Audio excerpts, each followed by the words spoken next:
All right, Bull fam, let's talk about these injuries.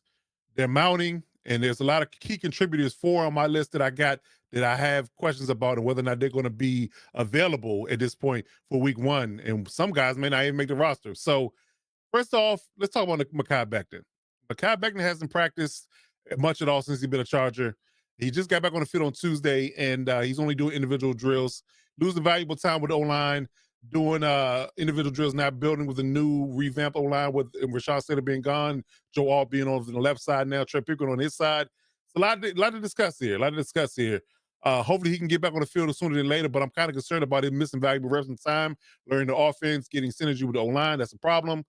I would say for me, the panometer for me on this particular one is probably about a 6 or a 7 at this moment because we're getting closer and closer, 2 weeks away from the season. And if he doesn't practice this week, he'll have maybe 1 week of practice before he gets into the idea of playing a real game. So I'm really concerned about this one.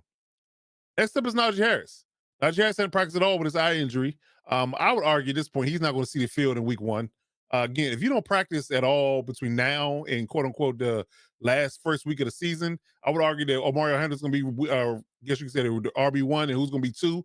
Not sure, maybe Raheem Sanders or maybe Kamani Vidal if he keeps on the roster. I'm not sure. But yeah, I'm really concerned about Najee being available for week one. And Mario Hampton shines, I would argue that he's likely going to be pushed way, way down and be a utility guy and a backup guy going forward. So I'm at about a 8 for him. It was for being a contributor early. So he's concerned for me as well. Next is Kyle Kennard. Kyle Kennard had been on the field for 2 weeks and it's really hurting his development. Caleb Murphy's shining. They talk about maybe keeping 5 edge rushers. He was clearly a high draft pick, mid-draft pick, 4th round. Had high hopes for him, former defensive player of the year for the SEC, but just haven't been on the field. Availability is a skill, and you got to be on the field and know to show people what you got, and you got to develop into what they need you to be. So I'm concerned about Kyle Kennard right here for me. I think it's about a 5 for me on a panic meter, whether he's going to be available for week one as well, or he will be a key contributor early on in the season. The next up is Eric Rodgers. I think this is really a sad one for me because he got hurt in a preseason game at the very end when he probably shouldn't even been on the field or the game should have been over. He might end up being cut because he's just not going to be on the field, and they just have to make hard decisions on who's going to be on the roster now.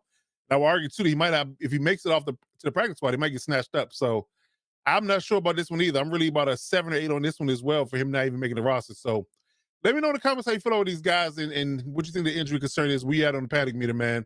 And you always got to remember to boat up.